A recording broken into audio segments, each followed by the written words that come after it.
Welcome, everyone. We're just going to wait a few minutes for other folks to join us, and then we will get started here in about a minute.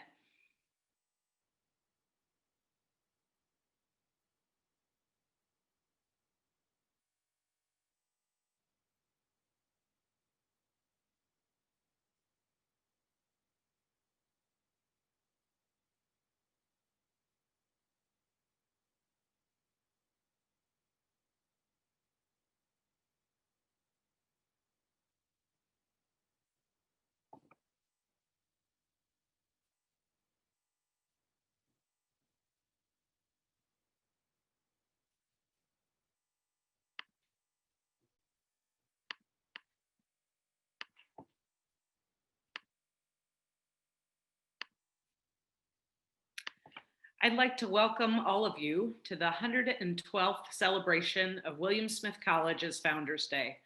I am so delighted that you are joining us for this important celebration in a historic way as we celebrate together virtually. My name is Lisa Kaenzig, and I have the great honor to serve as the Dean of William Smith College. I am so happy to have all of you here with us tonight as we reflect on the history and the traditions of this college at this wonderful event. We're co-sponsored tonight by William Smith Congress, the William Smith Alumni Association, and of course, the William Smith Dean's Office. Each year on Founders Day, we honor not only the signing of the deed of gift that established William Smith College, but also the achievements of our current students and our outstanding graduates. I am delighted to introduce our next speaker, Irini Konstantinou, from the class of 2023, who serves as the treasurer of William Smith Congress. Irini? Thank you so much, Lisa, for introducing me. My name is Irini Konstantinou, and I use she, her pronouns. I am a member of the class of 2023, and I'm delighted to be able to introduce everyone tonight. Here at the colleges, we all love telling the stories of our students and our graduates and all of their many successes. So tonight, I'm going to tell you a very important story.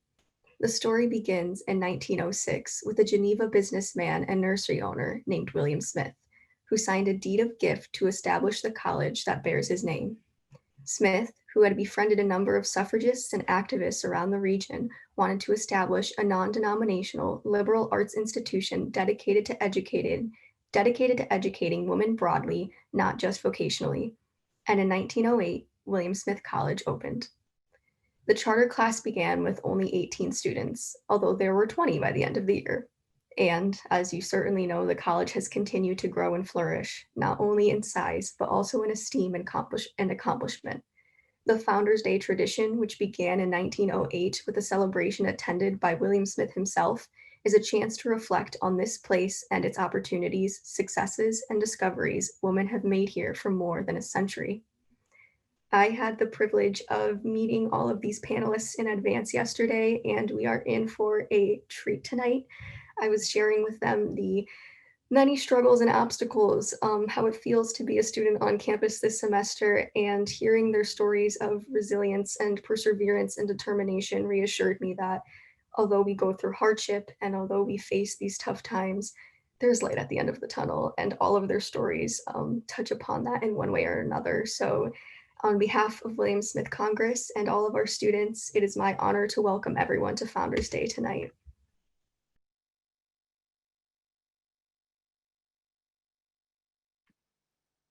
Thank you so much, Irini.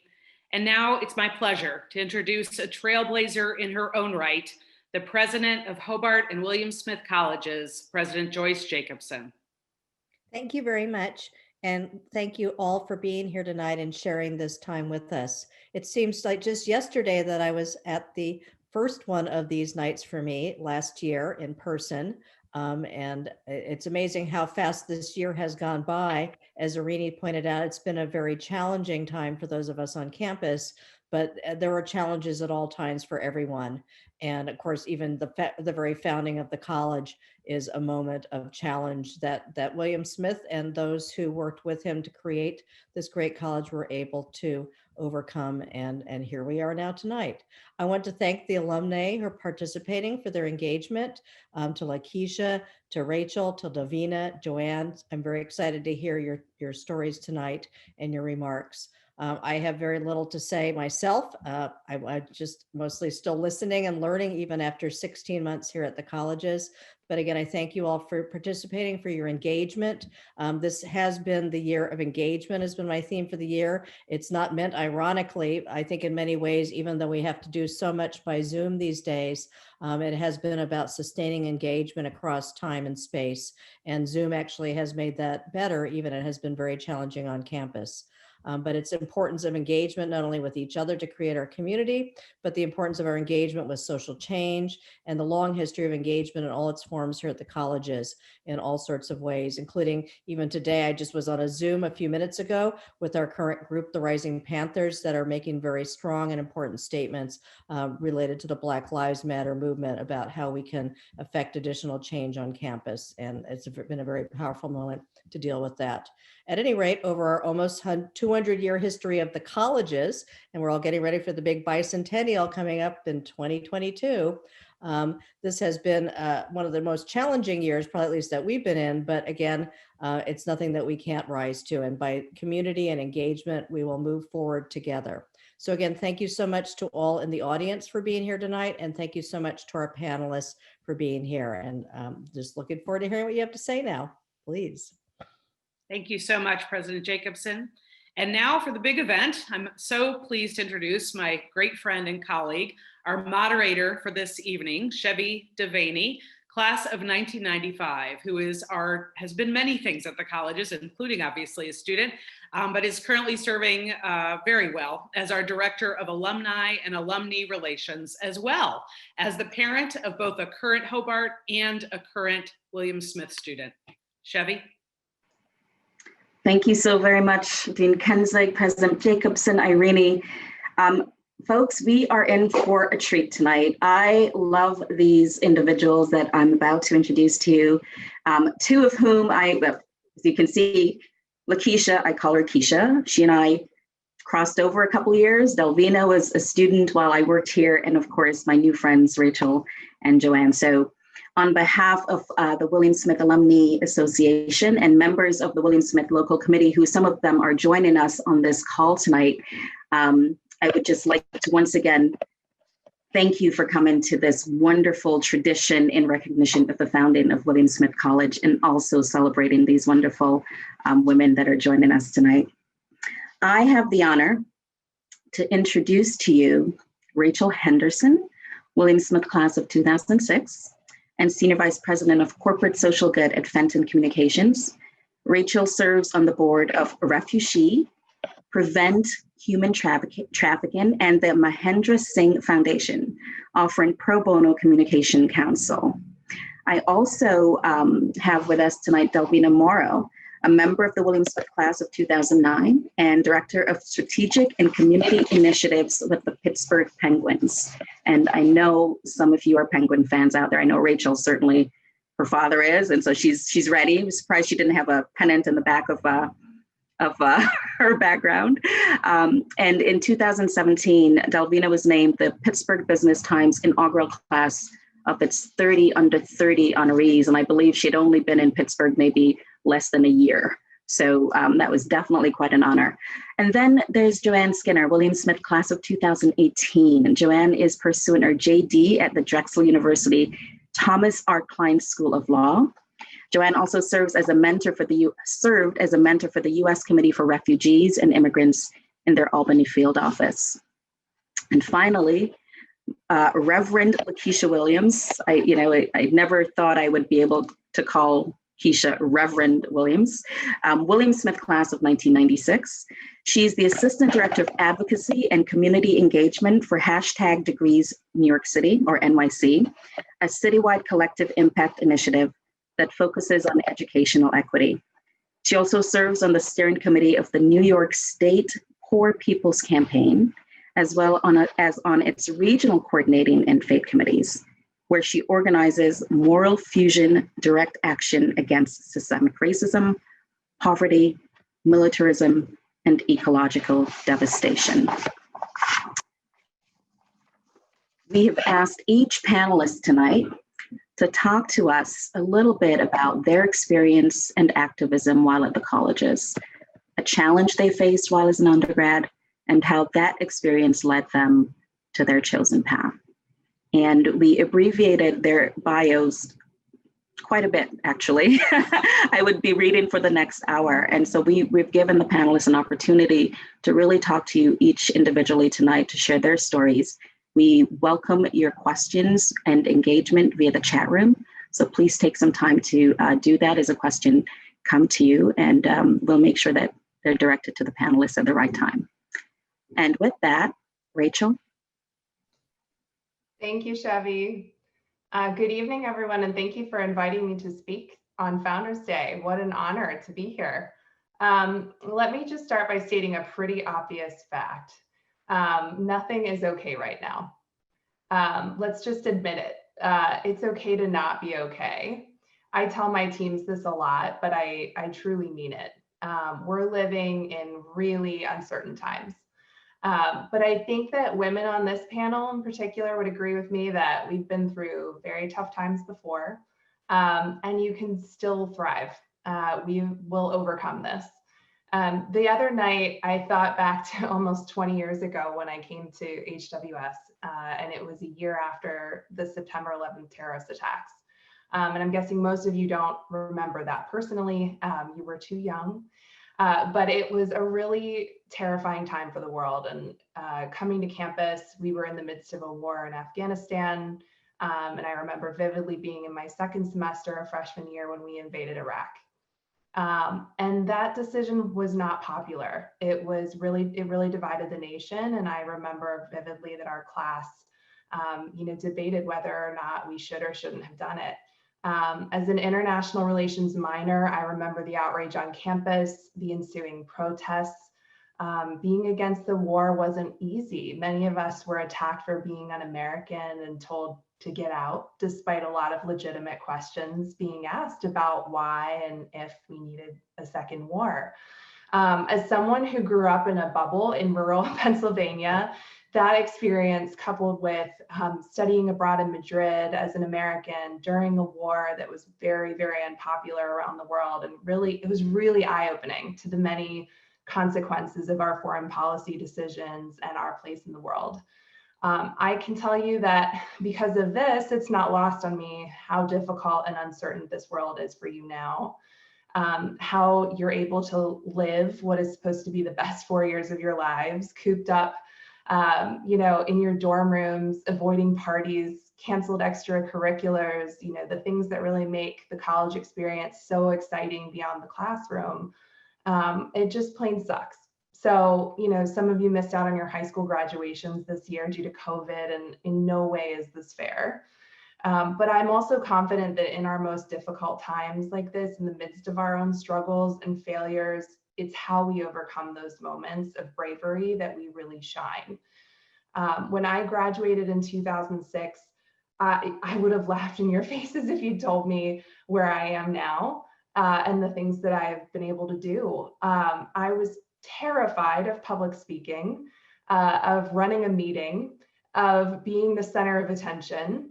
And I still don't love those things, but I have assumed comfort in the uncomfortable. If someone would have told me I would meet Lance Armstrong before he was an admitted fake and help him hold a global cancer summit in Dublin, or that I'd work with Stephen Curry for years building his social good brand, write his White House remarks the first time he ever met President Obama, I would have told you, you are nuts. Our lives and our careers are all unpredictable. And we'll face uncertainty in our lives, and it's how we handle those moments of bravery and overcome them that makes us successful. It's what makes who we are. I've had a few moments of bravery throughout my career. I switched majors several times at HWS. I switched job trajectories too. After interning at CBS, I realized I didn't really like being a reporter at all. And instead discovered this thing called public relations and marketing. And it was an HWS alumni, this incredible network that we have that helped me to get my start in my career. For the first few years that I was starting out, our economy was in the tank. No one could find jobs. No one got raises. I think my salary got cut. But I didn't quit. I took that uncertainty and I worked hard. I worked really hard. I worked like 80 hours a week hard to build the trust of my leaders in my job. And I spent that time working because the world was so uncertain, and I wanted to control the universe that I could.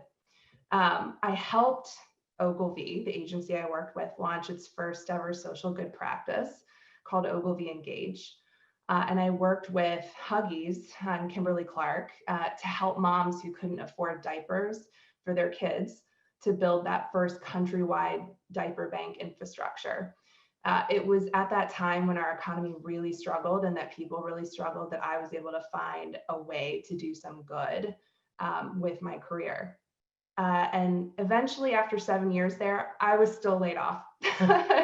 And it was a huge lesson in humility to understand that a business is a business and you can still just be a number at the end of the day when they need to make ends meet. And I went out and I got an even better job in a couple of weeks working at the UN Foundation. And I ran their largest campaign to fight malaria called Nothing But Nets, which married my passion for sports with global health. And I spent the next 5 years working with Stephen Curry, the NBA superstar that he has become, to raise awareness about how nets aren't just used in sports, but they're used to save lives too.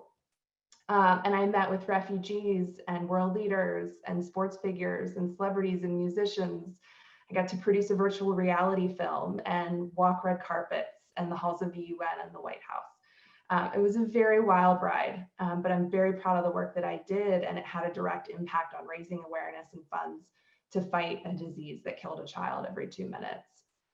But again, another moment of bravery. In 2018, a week after accepting a new job, I was diagnosed with cancer. And cancer at 35, no one thinks that's something that you're going to have to deal with. And I spent a year of my life battling and working and fighting for my mortality. And ultimately I beat it. And it was one of the scariest, most difficult challenges that I'd ever faced. But I was very fortunate to have family and friends and a network of people who lifted me up, who never let me feel alone. And it gave me that bravery to work for myself. And I quit my job and I started my own business. Something I never in a million years thought that I would ever do. And today I proudly work at Fenton, which is a social change communications agency focused on progressive issues like climate change, racial justice, and human rights.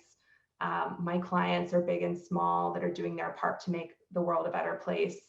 But looking back at the last 15 years of my career, I can say I haven't imagined this path. I never knew that public relations could be used as a force for good to change the world, but it truly can. I get to do this every day, and we keep fighting for change, for a new presidential administration, for a serious COVID response, for diversity, equity, and inclusion in business, for voter rights and policies that welcome refugees, not lock them up. I love what I do, and I love these women here tonight and all that they do. So we've also all faced moments of bravery and overcame them. And you all can do that too. You can still leave a mark on the world. So thank you for inviting me to share my career journey with you all. I hope it helps to see a potential path and to remember that there is a way out of this insanity. The world will get better. Thank you. Thank you so much, Rachel. And so how many of you were just doing this and leaning in, right? And so talk about Pathways, an incredible journey. And we're looking forward to hearing more about some of that tonight through our Q&A. So thank you once again. And now we go to Delvina Morrow, who will tell us a little bit about her journey. Hello, everyone. Thank you for giving me the opportunity to be here with all of you. As you can see, I pretend every day that I'm still on campus, so I am so very jealous of all of you right now. Also, just as a side note, I'm 5 months pregnant, and so it is very hard for me to maintain my breathing to be very candid. So if you see me stop, I have a juice box nearby. This is my new life. So excited to be with you all today. So I'm actually going to take you back to my sophomore year. I was living my best life. As a first-generation college student, after conquering freshman year, I felt that I had it all figured out. I was confident in my college experience. I had my group of friends, I had my social activities and clubs. I really felt like I had it all figured out. I was also a partier. I was dedicated to my work, but I was also very dedicated to having fun. After all, that's what college is all about, I thought. One night while out partying, I got into some trouble and found myself in the weeks following fighting for my right to stay in my study abroad program to South Africa, which I had spent months studying and planning for. While my dreams of South Africa was so close, I recall being told, rightfully so, that the instructor traveling with the group to South Africa did not feel comfortable with me going because I was too wild. While I was dedicated to my school, my activities on campus, my brand was that I was a party girl and not someone to take a risk on. That was the most transformative collegiate experience, and it truly changed the trajectory of my entire college experience. While my friends went off on their study abroad programs, I spent the semester really thinking about not only who I am, but how I showcase that to the world. This change in my plans was devastating, but I had a decision to make: give in and be bitter, or embrace this opportunity. I chose to embrace change. That semester, I made Dean's List and eventually was able to study abroad in India. I took what was tragedy and turned it into the fuel that has propelled me forward in every moment of my personal and professional life. I wanted to be known for my impact and contribution. That's who I wanted to be. Again, this change in plans allowed me to really focus on what I wanted to be known for at HWS. So in my senior year, I embarked on a semester-long investigative research project tied to Hobart's tradition of gifting graduate men an oar. This project unearthed critical information on the tragic tale of Seneca warrior Agayenta, who had been closely associated with Hobart College since the college's inception. Initially, I wanted to know who Agayenta was and why Hobart men received an oar just before graduation. My passion for cultural activism spurred a desire to see more of a presence of American Indian recognition on the HWS campus. For those of you who do not know, the Druids serve as keepers of the paddle, and during Hobart's Charter Day, new Druids are inducted into the Honor Society, becoming protectors of Agayenta's paddle or oar. But HWS did not fully know the true story behind the oar and its cultural significance. I wanted Hobart men and HWS as a whole to know the significance and the role that American Indians had in our school's history and culture. My research and activism in bringing that history and cultural representation to light was a spark in what would be my ongoing commitment and dedication to ensuring that underrepresented voices and people are heard. My senior year, I was honored with an oar, and I believe even to this day, I'm one of only a few William Smith women to have received this honor. Consequences, action, change, engagement. The consequences of my actions sparked change that led to a life centered around engagement. There's a quote that I love: "Some stories won't have a happy ending, but there's always hope that the next one will. Hope is everything, even when there's nothing, especially when there's nothing else." For the past 11 years, I have provided leadership in strategic thinking and community development, driving lasting change across industries. My work has allowed me to help set the strategic vision for and organize the relationship management and development for various organizations, ranging from the nonprofit sector, for-profit, life sciences, technology, and now sports. Currently, I serve as the Director of Strategic and Community Initiatives with the 5-time Stanley Cup champions, the Pittsburgh Penguins.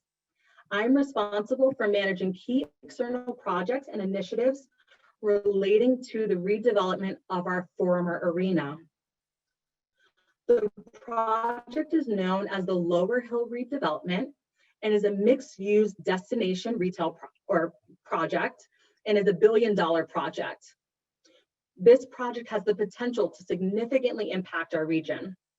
Additionally, I oversee our corporate social responsibility efforts and serve as a liaison between the Penguins and various community, charitable, and business organizations. And most recently, I've taken on the role as co-chair for our Diversity, Equity, and Inclusion Council. My work today, my personal brand, is one that speaks for itself.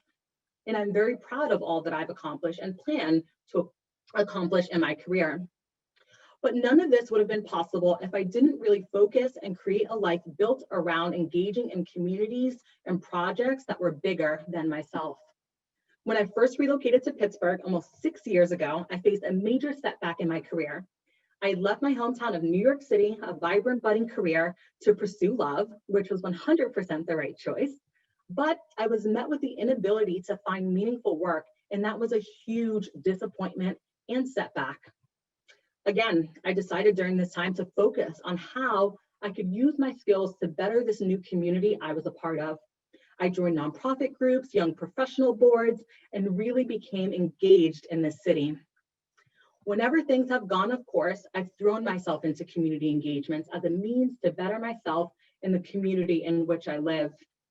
I'm fortunate that community engagement is now a part of my day-to-day, not only in my passion, but in my work.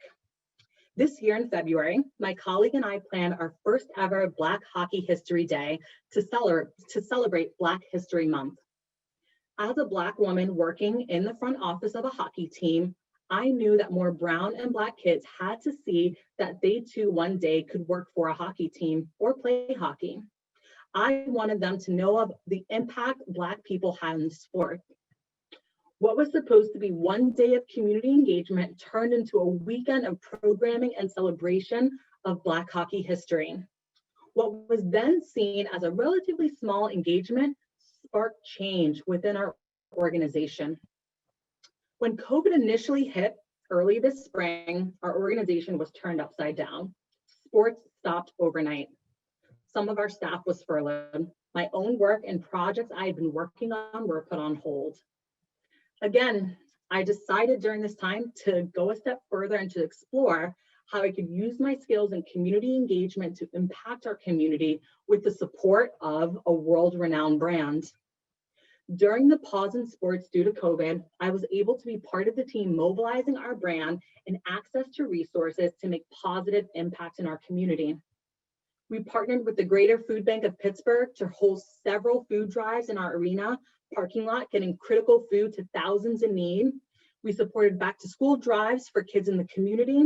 We hosted a diaper drive for parents in need.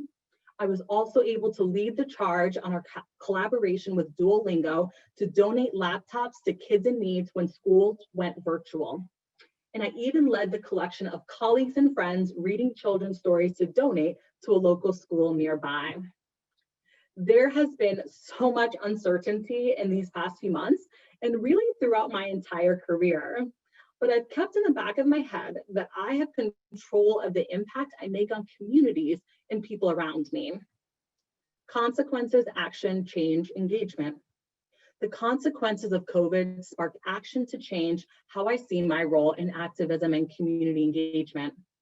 A year or a life of engagement to me is being known for my impact and contribution, and that's who I strive to be.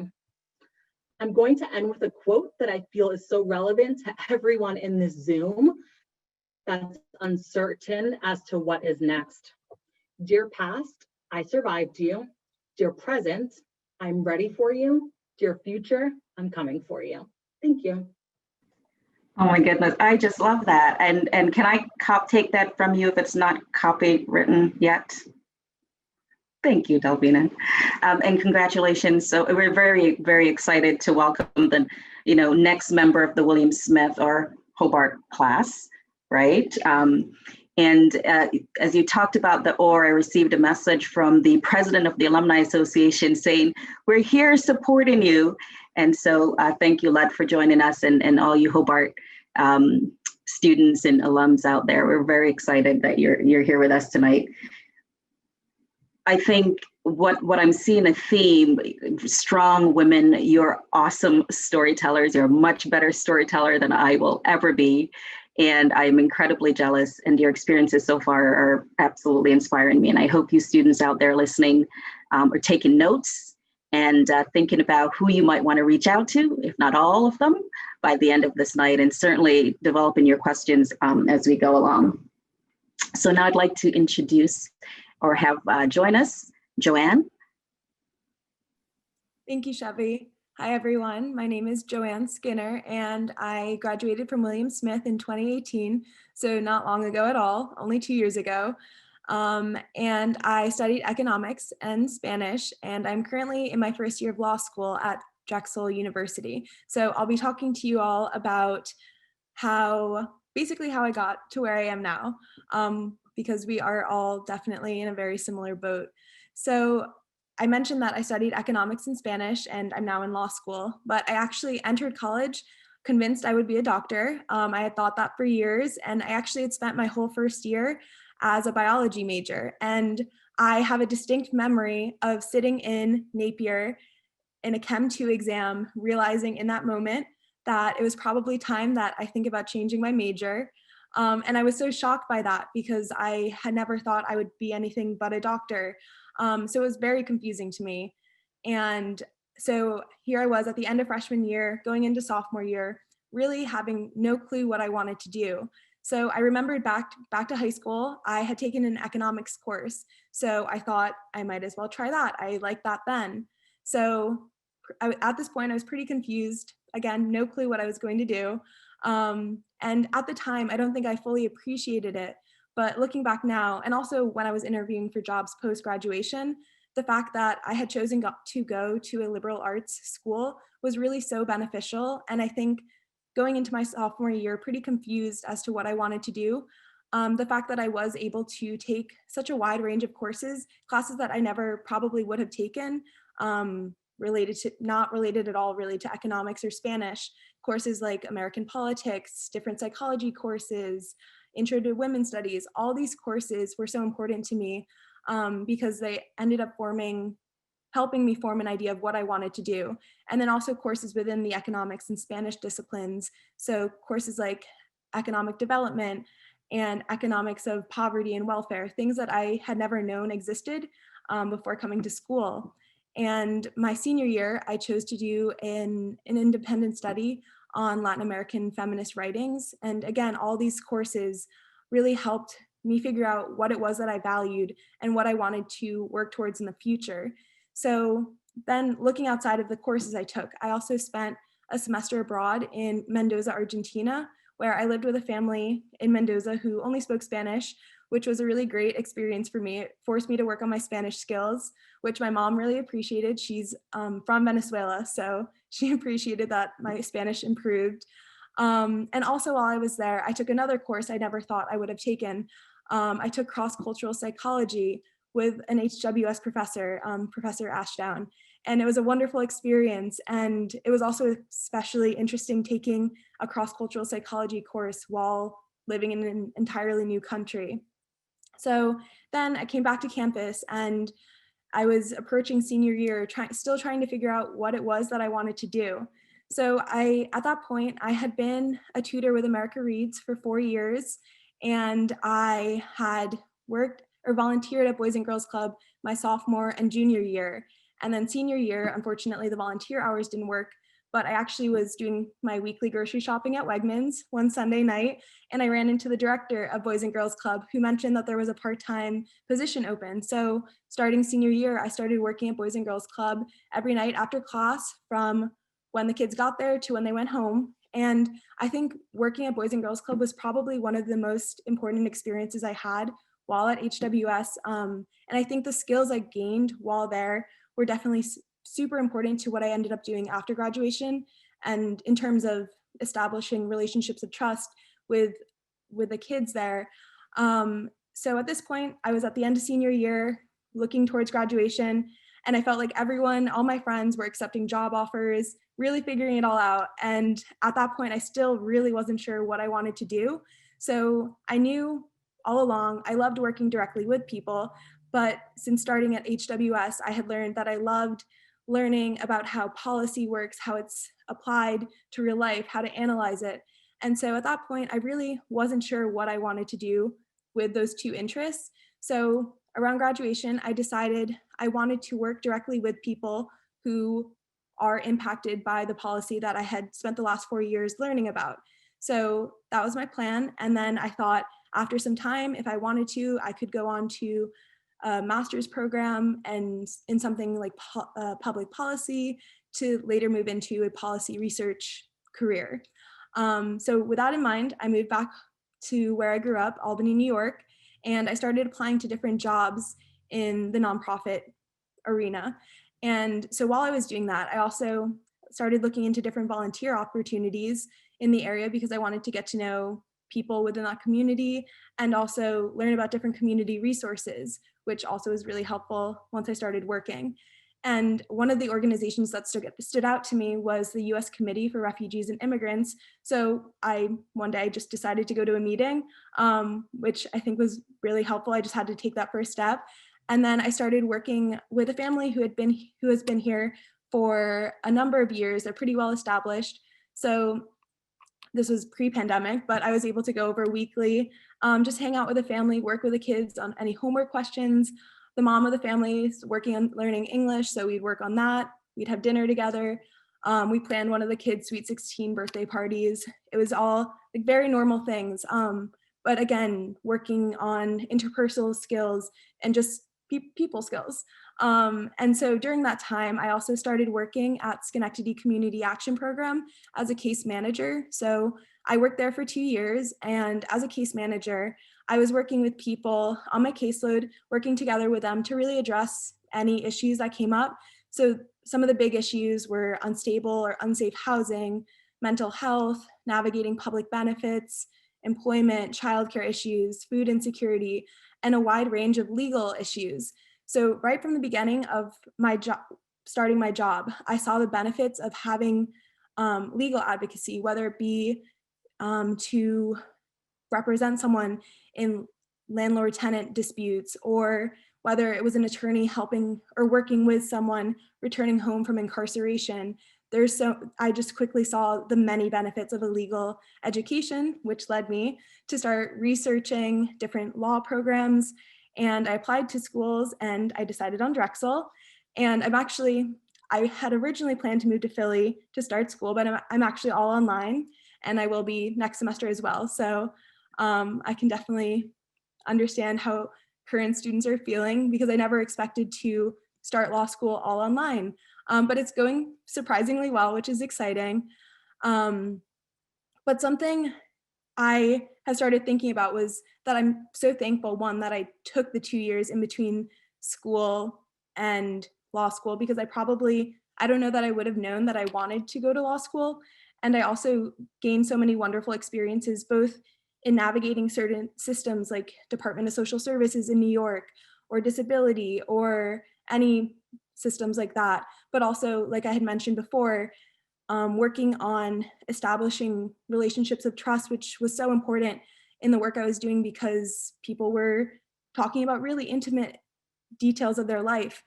So all those experiences were so important to my growth, and also will definitely be very applicable to the work I hope to do as a public interest attorney.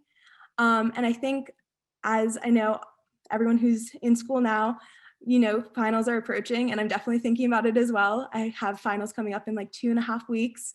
So I think, especially now with everything, stressors just increasing, I try to remind myself, I don't always do this, it's not always successful, but I try to remind myself of why I came to law school, why this matters to me when I'm like sitting for hours reading about contracts. I have to take a step back and remember why I came. And I think that's super helpful in trying to just get through all of the stress. So that's all I have for all of you, but thank you. I just keep getting more and more excited as each panelist share their story, and I'm just so proud that you are Williams Smith alums. I'm just like very excited. Okay, Thank you, Joann. Thank you so much. I know you're going to be an amazing lawyer, and the folks that you represent are going to be incredibly lucky to have you, right? And we can always say this is where the importance of the liberal arts education is. You go about trying to figure out what it is that you want to do, is that you don't have to have the answer right away, right?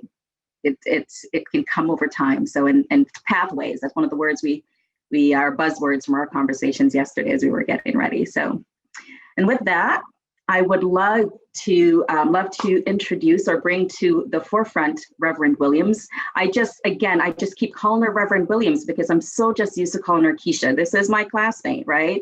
So all props to the Reverend, and thank you, Keisha. Thank you, Chevy. You can continue to call me Keisha. It's fine. But good evening, family. Good evening, everyone.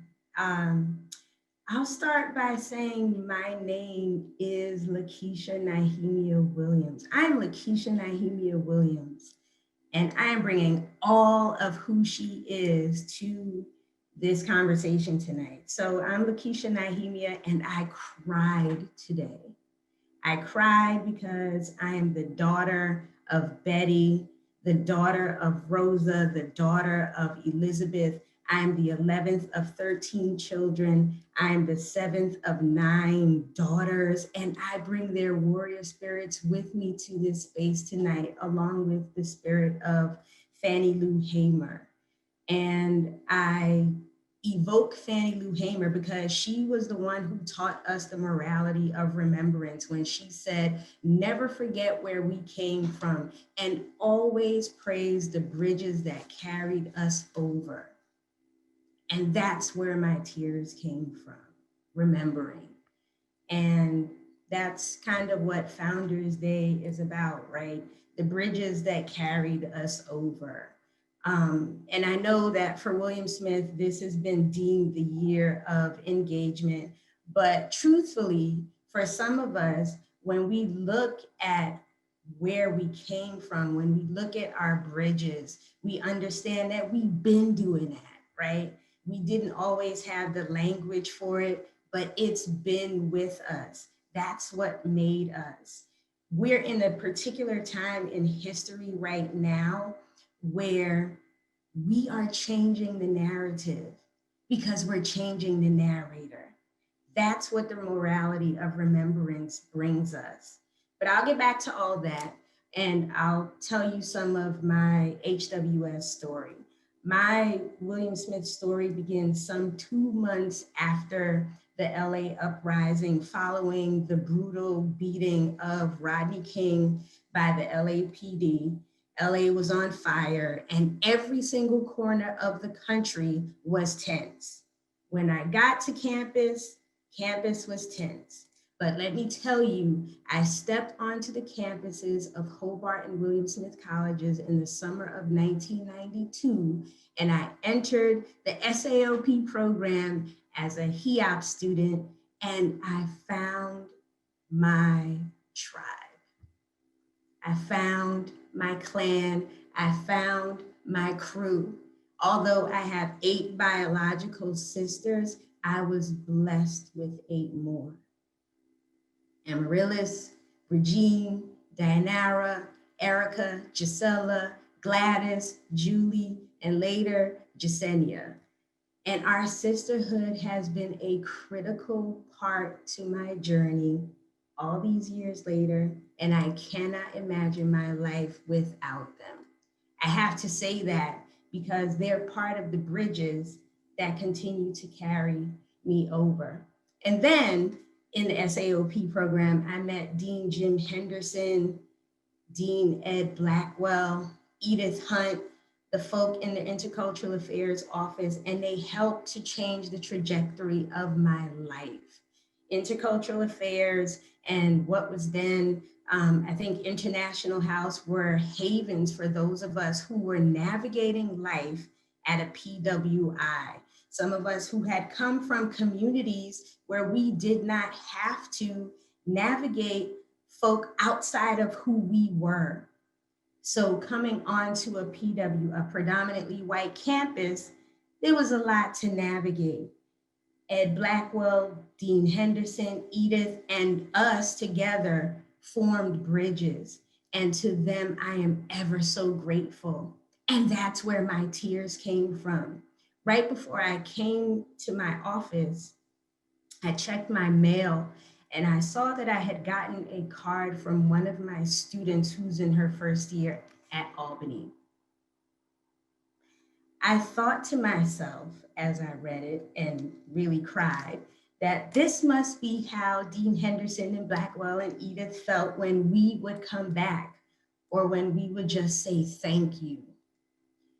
In my journey at William Smith, I started out as a psych major and that didn't fit.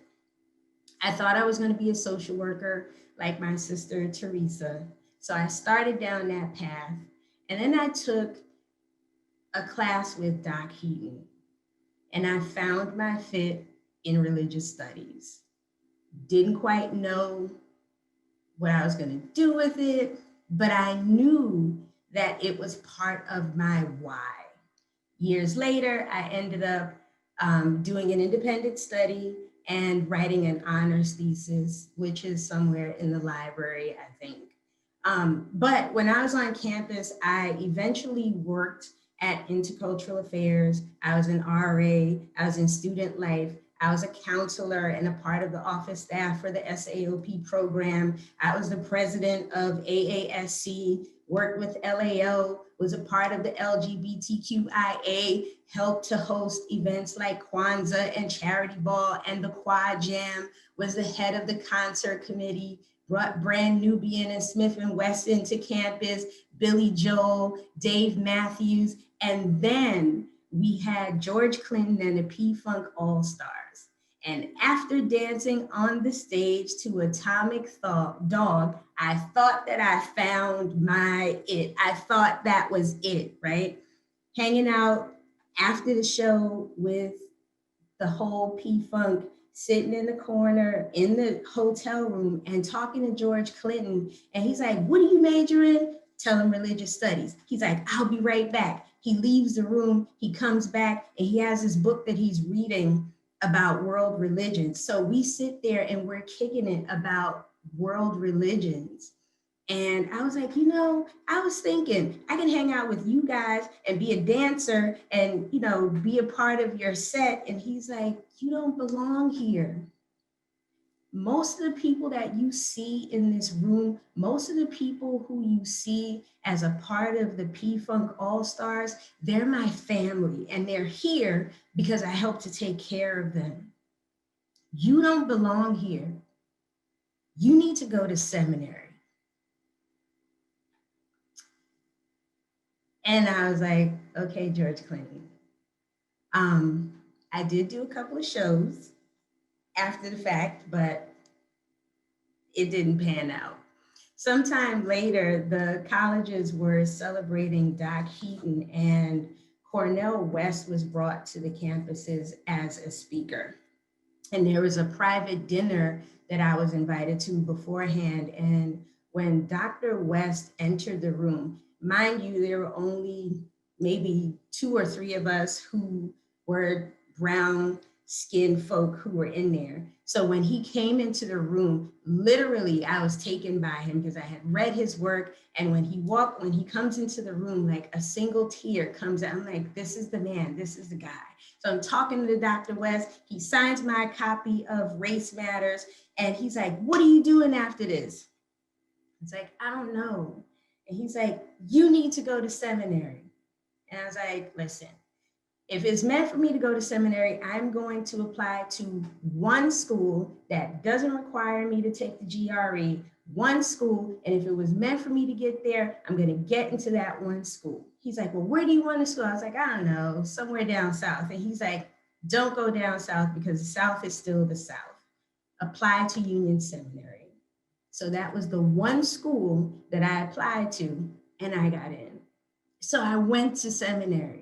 And as I'm in seminary, All these things are happening in the world. You have the brutal death of Matthew Shepard, the beating and sexual assault of Abner Louima, the killing of Amadou Diallo, and so on and so on and so on. And my heart had had enough.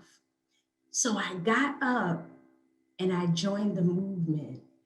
I also started writing a weekly newsletter for the National Action Network, Reverend Al Sharpton's national organization. I also headed up its youth and student move. And I co-wrote and co-produced 3 documentaries chronicling his work. But after 6 years, I stepped away because the movement had started to take a toll on my personal life and my relationships and my emotional and mental well-being. So I decided to make the decision to take care of myself. I stopped out of the doctoral program and stepped away from the movement completely.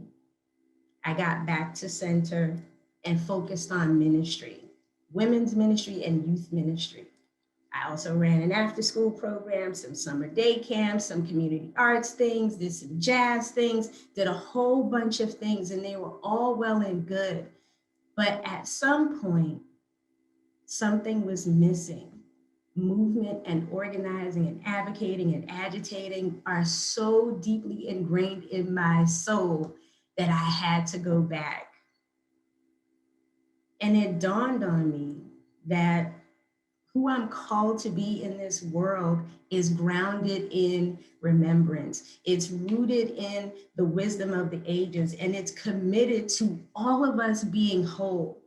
It reminds me, as I hope that it reminds all of us, of how we got over, because every single one of us got over because of the bridges that carried us.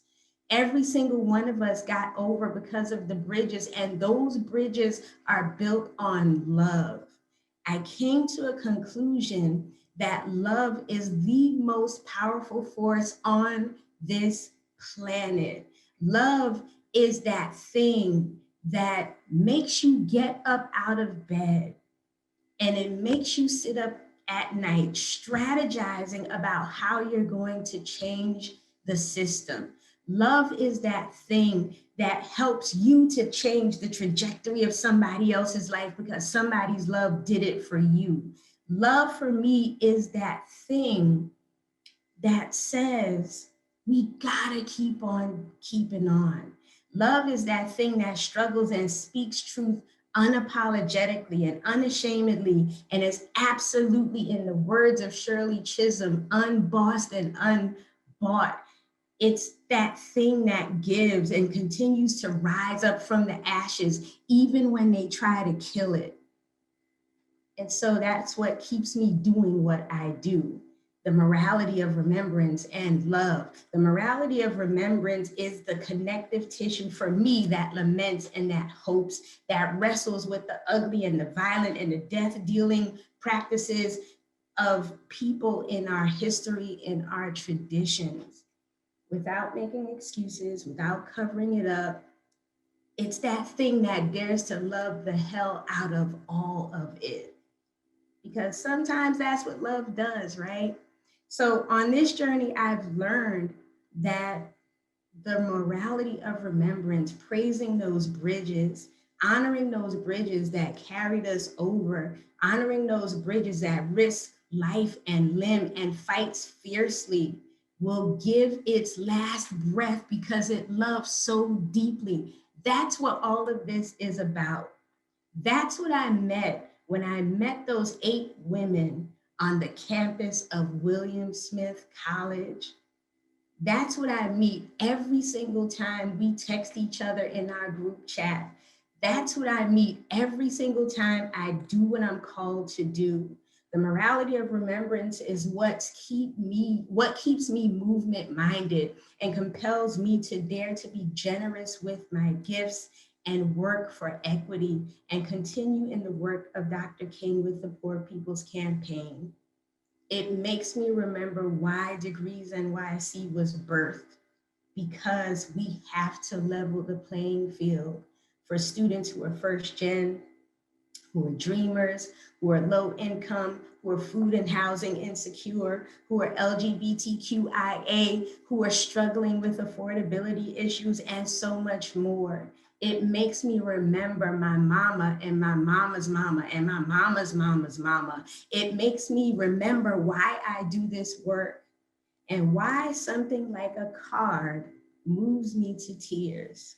So for every Lakisha and Amaryllis and Julie and Gisela and Erica and Dinara and Gladys and Regine who step onto a campus navigating a system that was not built for them, I have to speak the truth and do the work.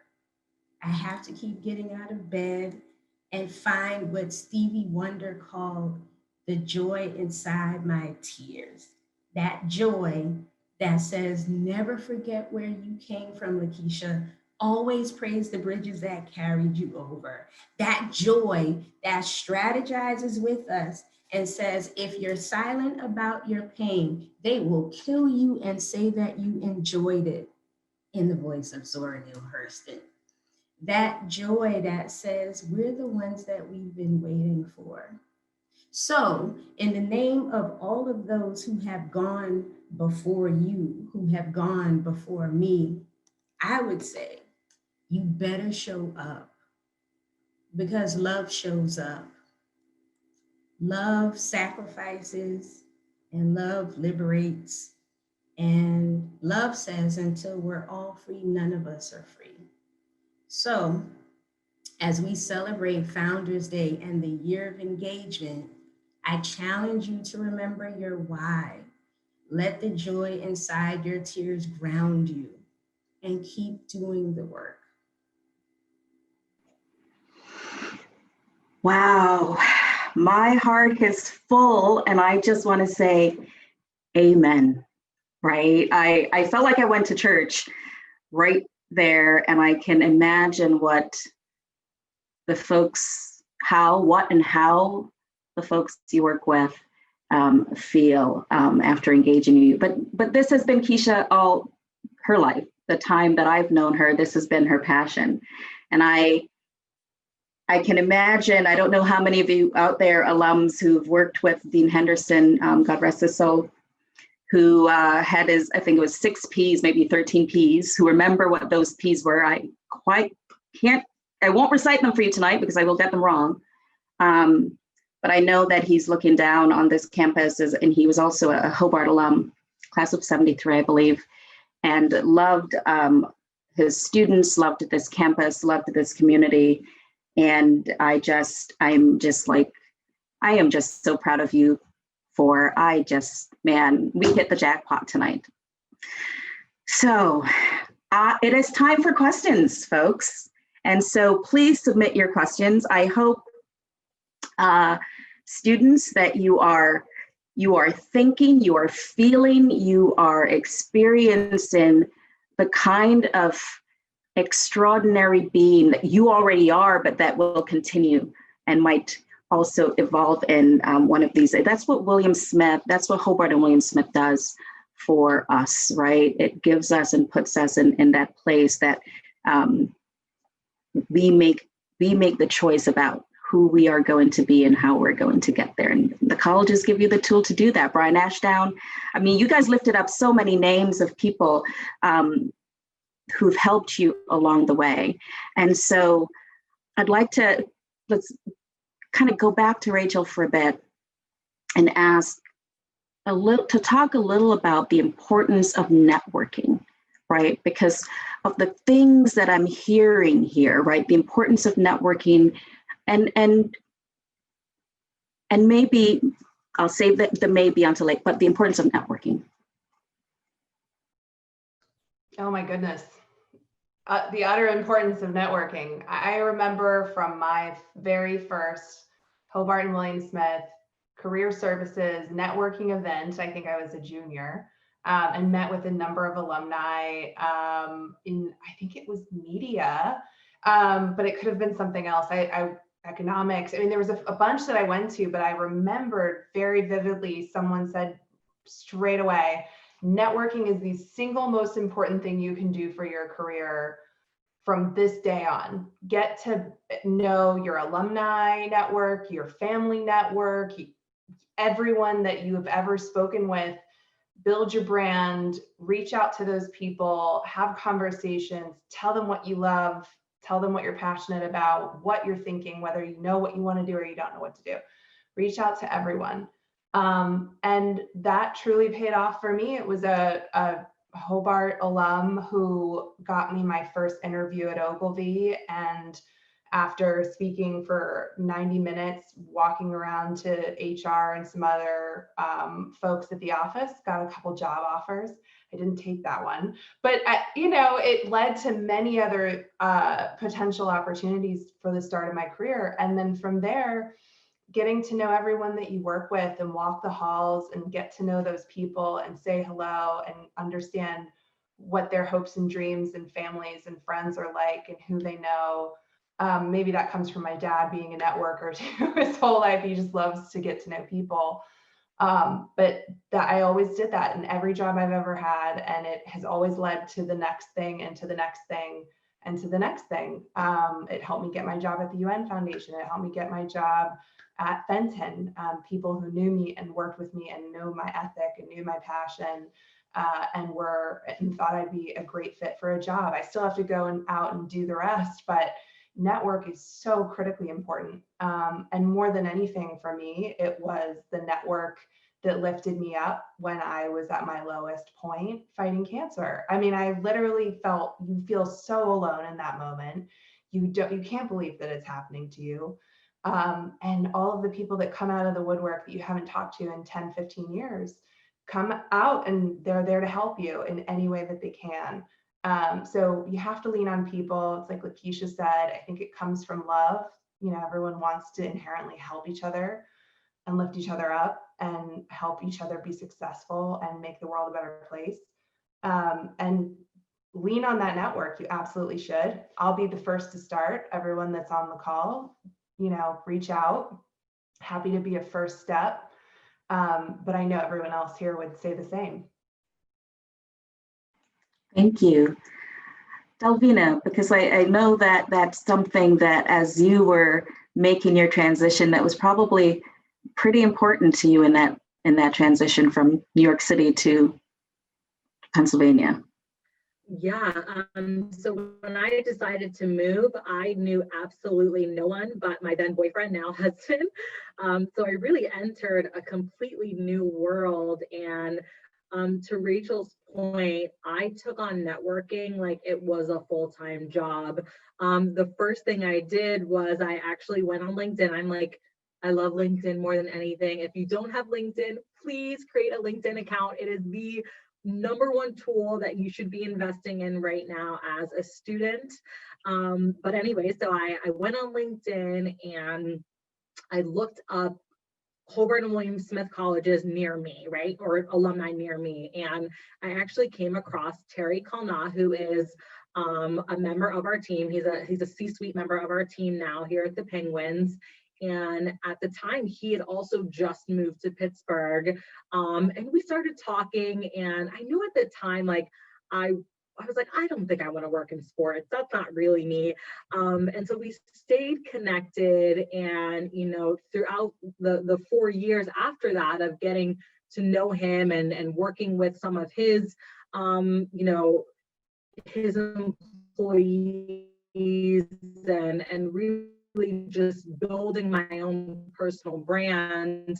Eventually I did receive, and networking has been the #1 tool in my arsenal to help also put forward who I am as a person. I want people to know the things that I'm passionate about. So it's not just, my work at the Pittsburgh Penguins, but it's the boards that I serve on. I teach a class on personal branding. I put that on LinkedIn, for young college students who follow me. And so networking literally got me to where I am today in my career, and I'm really grateful for that. And just so you all know, at some point, Brandy Ferrara will most likely, after tonight, if she has not already, be in your inboxes to say, you need to do career journeys with me, right? And we're going to tap into, what does it mean to build your personal brand? How do you market yourself? And I think you've all got it, right? So thank you. We've got a couple questions in the chat. And the first question is, what would you say is the biggest lesson you learned by the end of your college journey? And I kind of want to go to Joann with this one as one of our youngest alums, the youngest alum on the call. So I think I talked about it for most of my time. I think going into college, I assumed that I needed to know exactly what I wanted to do, and I figured everyone knew exactly what they wanted to do. And that kind of stuck with me for my 4 years. Like I mentioned, senior year, I was worried that everyone seemed to know what they were doing, and I didn't. But looking back, I realize and know most of my friends didn't know then what they wanted to do, and a lot of people still don't know what they want to do. So when I started law school in August, I've been able to get to know everyone, although we're virtual, and really no one in my law section, none of them know what kind of law they want to practice. So I think it was important for me to realize that despite the fact that it seems like everyone knows exactly what they want to do, I think that's very seldom the case. And it was helpful for me to realize that and took a lot of pressure off of me. Excellent. Keisha, how would you answer that question? I would say that relationships matter, particularly for BIPOC students. Relationships really matter. While we were on campus, there were alum who had come up periodically for like charity ball and Kwanzaa, and they made sure that there were relationships that were forming. And some of those relationships have lasted over 20 years, right? And the relationships with the alum continue with the colleges as well. So what you see now with the Rising Panthers, they're a continuation of a tradition, right? What you see now with ALA, the Afro-Latino Alum Association, it's a continuation, right? Relationships matter. So with those relationships, it not only helps with your networking, but it also helps you if you move to another city, right? It helps you to make connections where you're at. It also helps you to navigate some of your emotional spaces, because some of us, when we come off of our college experience or our experiences with the colleges, we feel a kind of way, and that's just being truthful, right? So they can help, the relationships can help you to navigate those spaces. Some people don't ever want to come back to the colleges after they get their degree, but those relationships, like if it wasn't for like folk like Chevy, right? Or Brian Sells, I see Lud Gaines is on here, Skip Darden, those folk. If it wasn't for folk like that who continue to believe in what the colleges have to offer, who continue to, speak truth to power, even if the colleges don't necessarily want to look at that piece of themselves, and push students to be like, listen, we've been doing that, and we're not going to keep doing that. We're going to build different legacies. Those relationships matter. So stay in touch with folk, and stay in touch with folk who can help you to navigate the spaces outside of when you leave campus. But relationships matter. Thank you, thank you, thank you. I am a firm believer in relationships, and I think I'm not quite sure where I would be if it wasn't for all the relationships and care that the people at these institutions gave me while I was an undergrad and since I left, right? When I wanted to return 4 years ago, it was an email and open arms welcoming me back, and it was like I never left this community. So I'm 100% in agreement with the importance of relationships and networking and keeping your options open. So we've got another question, and I'm going to open it up to the panel to see who would like to answer this, right? And as civically engaged and active people, And with the current state of general deterioration of society, how do you manage the feeling that you aren't doing enough to help the state of the world and take care of yourselves? And I know I said I opened it, but I feel like, Rachel, that question, and Delvina, maybe giving that to you first, to kind of, given your current position, how would you answer that question?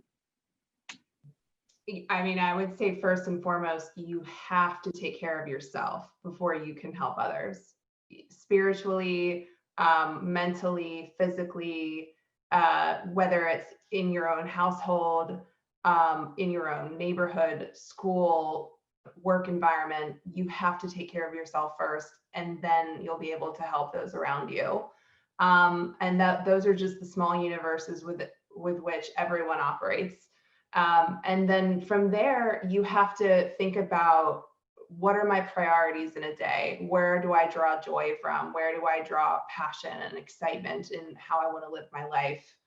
What are the things that I think that I can effectively change in my day-to-day? And you have to look in that small sphere first and make sure that you feel like you're affecting change in your own lives.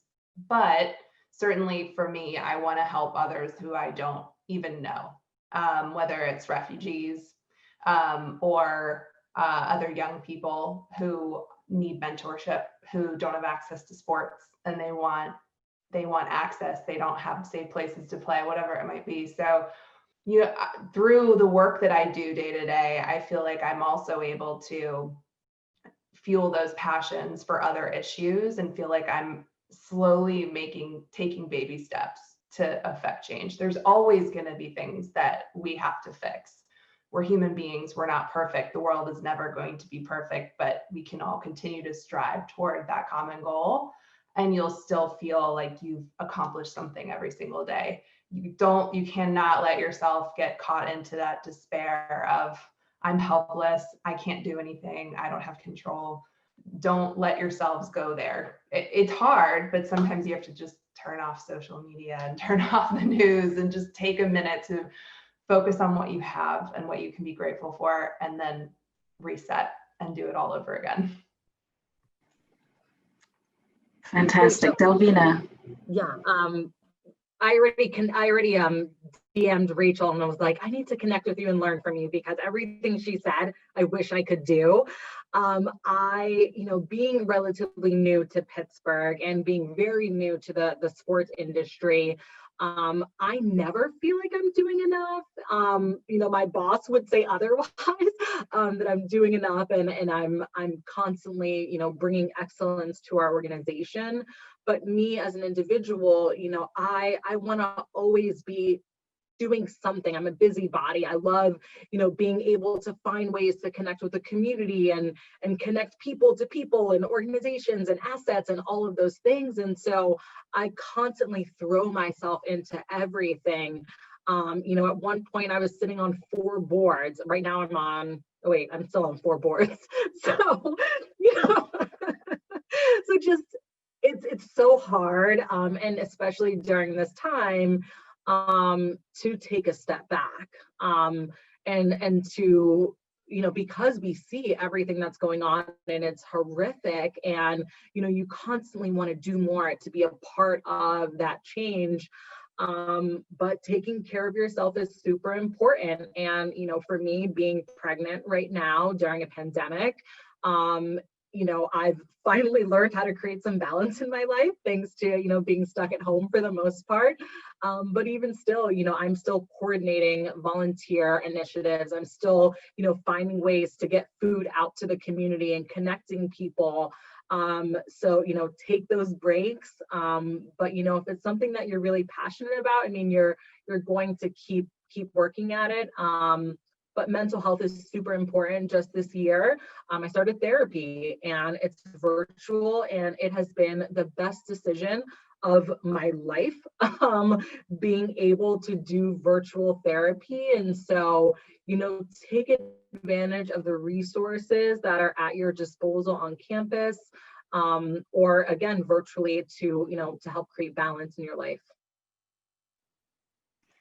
And that's just so important, and especially right now where we talked about, and Irini mentioned the layering effect of what this pandemic has caused and created for our students and our faculty and staff here on campus, but also family members, right? And so that the importance of taking care of yourself. And Joann and Keisha, I think I'd like to also give you an opportunity to answer that question, because I do think a lot of people feel that way, right? And so how do you do that in your own lives? Maybe you go to Joann and then Keisha.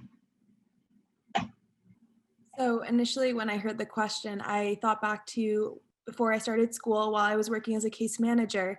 I was definitely super busy all day in the office, between home visits, people coming in, talking to me in the office. And the topics we were discussing were often pretty heavy. Things like becoming homeless or being homeless, domestic violence, all of that could get very heavy pretty quickly. So I definitely, after probably just a month of work, I kind of reevaluated and realized I needed to make sure that I was also taking care of myself at the same time, because if I didn't, I wasn't able to do my job the way I would like to. So something I had started to do was every day, or not every day, I tried to do it every day after work. I tried to go for a run before I went home. It might sound silly, but it really helped me decompress from so much. And it was really helpful. And I think part of the question was also kind of feeling weighed down by just how enormous the challenges feel. And I definitely felt that really every day at work, because yes, someone might have avoided eviction this week, but what was going to happen next week? So when I kind of got bogged down by all of that, I tried to focus on the little victories, like this person wasn't evicted today, so let's work towards some more stability, let's work towards something, but trying to focus on the smaller victories before becoming too overwhelmed by everything. That's amazing. And all of a sudden we've got it's 8:18, and we have more questions than we're going to get through in 8:18, but I want to get to a few. And I think we had a question previously about advice for students of color networking and navigating predominantly white spaces. And I think Keisha touched on that. And I think a lot of the work you all do, you've mentioned DEI, diversity, equity, inclusion, right? And I get a question from a dad. What advice would you give to a dad with a daughter navigating typical male dominated industries, right? And so Delvina, you're talked about being a woman of color in a predominantly, I'm assuming probably white space. I have to say, coming from Jamaica, hockey is a thing. I still have not watched a real live hockey match game, right? I'm not even using the correct lingo. Joyce, you're probably very disappointed in me. But I was gonna do that this past winter, and I just never got to it. So as soon as we're able to do that, I'm going to go take in my first hockey match. But what advice would you give to a dad with a daughter, or to women who are in these spaces, given your DEI background and work that you do? I would say for dads or allies in general, educate yourself. There are so many resources online that you can listen to podcasts, you can read books, you can read articles. Really educate yourself and share what you've learned with that person in your life and have those conversations. One of the things that I find it very beneficial for myself to, especially during this time where things are so crazy, to be able to have those conversations with friends and to be very candid in those conversations, and for us to all have the same understanding of terminology and things of that nature. And I didn't know if the dad was asking specifically about sports, but there is an organization called RISE So Google Rise Sports Initiative, I'm not getting the acronym fully correct right now, but they have wonderful resources, as it relates to racism in sports as a whole. And then for women working in, predominantly male dominated spaces, I feel like most of my career, at least since relocating to Pittsburgh, working in tech, and now working in sports, it's very male dominated and very white male dominated, right? And for me, I'm still learning how to navigate, to be very honest. And so, again, when I think about what my brand is, I constantly work on that, because I know oftentimes I will be the only Black woman or Black person in a conference, in most rooms. And my work is really important to our organization. And so, I constantly work on building my self brand. One of the things I tell my intern, who is a young woman, is, you should go into every meeting knowing more than your boss to assist your boss when they potentially need you. And so that's something that I do. I do my research. I think it's, having studied anthropology for 4 years at college, I'm big on research, and, that's how I feel I've been able to, I think for any woman or any professional, to really show my worth within this field. So, and take chances.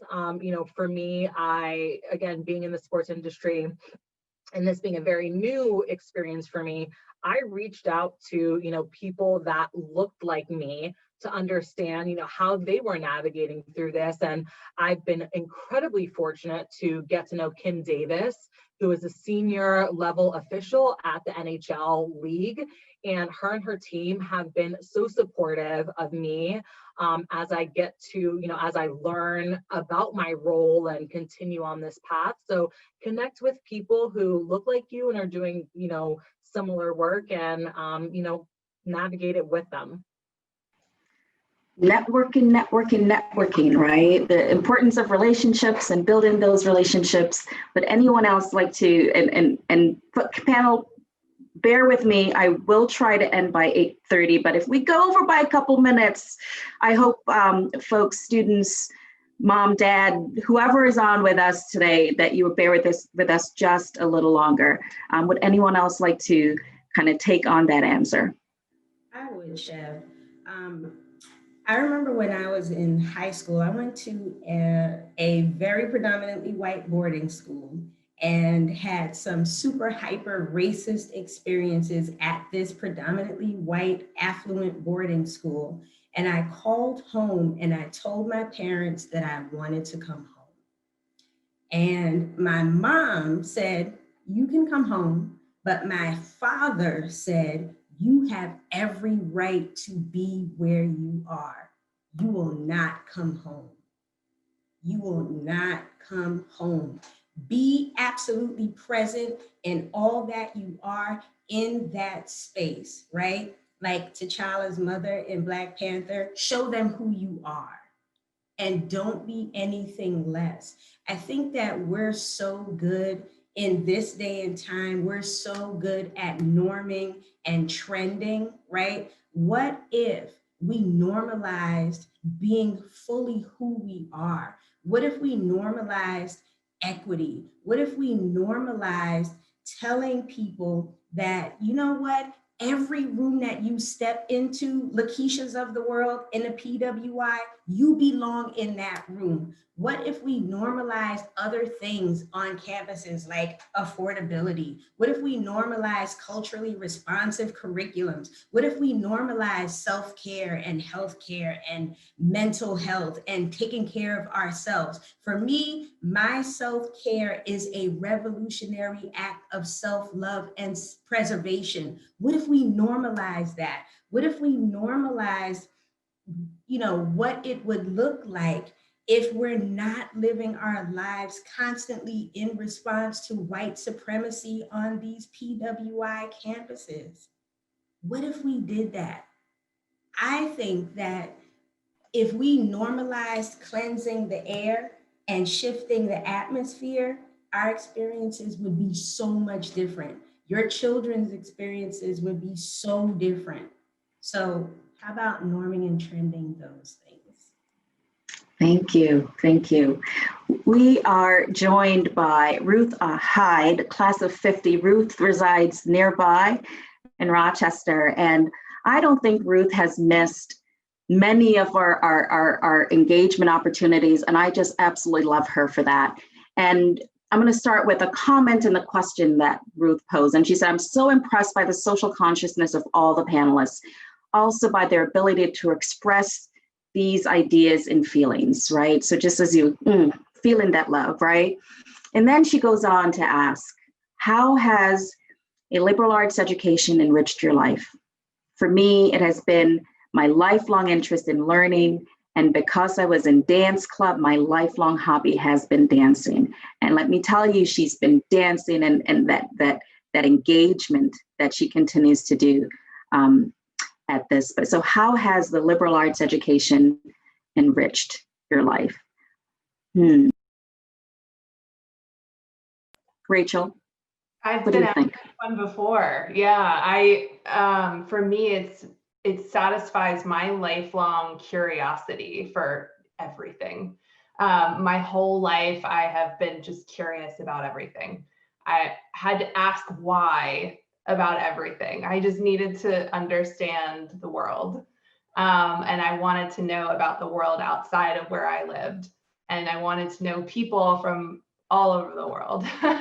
So for me, the education was just to satisfy my insane curiosity of everything. I probably could have tried 10 different career paths and liked them all to some extent. I like a lot of things, but I think for me, it's just that always wanting to learn new things and meet new people and have new experiences that I was exposed to so much. And I really wanted to see the world. And Hobart and William Smith takes study abroad so seriously. It takes worldview so seriously. It takes service so seriously. And those were all the reasons that I chose to go there. And I loved every single second of it. Ooh. Wow, it is 8:27. I know. I don't know about you all out there. I can't see you. I can't see your expression, but I'm leaning in every single time. And we talk about lives of consequences here at the colleges and how our alums are living those lives and leading those lives. And I think you are fantastic, wonderful examples of that. I have so many sound bites that I can, go back to. Love is the Way. We've got Bishop Curry, his new book, and he's going to be talking to us on the 17th, by the way. So here's an unvarnished plug to join us on the 17th to continue this conversation about love and what that can do. And President Jacobsen, your theme, the year of engagement, right? And how these young folks have been, yes, you are young folks have been living that since they while they were students, since they graduated in their own communities and given back. And I want to give you all, and Irini, I want you to also pop in here. I want to give you all an opportunity to really just leave us with something, right? What is it that you want these folks, these students, there are athletes on this call. My daughter is on this call, right? She should still be on this call. She better still be on this call. What do you want folks to walk away with tonight? Let's start with Joann. So, tough question. Let's see. I think my theme that I kept touching on was it's okay to not know what you want to do, but I entered college knowing that I loved working with people. I wanted to work together with people, and that's something that never changed for me. So I think it's okay to not know exactly what you want to do. As long as you can start to figure out what you care about, what you're passionate about, I think we've all found that you eventually end up where you're meant to be. Excellent. Delvina? I think for me, what I want to leave everyone with is don't be afraid of change and disruption. Try to always see the silver lining in every situation that seems like a really crappy one. And I think that that will just give you a very positive life as you move forward and navigate some, potential disruption and challenges in your life. Excellent. Rachel. You're absolutely going to face these moments of bravery in your life that come at unexpected moments that you can't plan for, that you're never inherently ready for. No one's born with a thick skin. These moments are what define you and make you better and make you stronger. So you have to embrace them, and you'll absolutely find that you will succeed every time. Thank you. Keisha. I would say justice matters, advocacy matters, indignation matters, protest matters, organizing matters, strategy matters, this time and space, voting matters, education matters, equity matters, your truth matters, love matters, your life matters, how you show up in the world matters. So remember your why and don't get frustrated out of your purpose. Remember your why and vibrate higher into the world, vibrate higher into the universe, because we need you. And Irini, as a student, what have you taken away tonight, and what might you have to say to our panelists?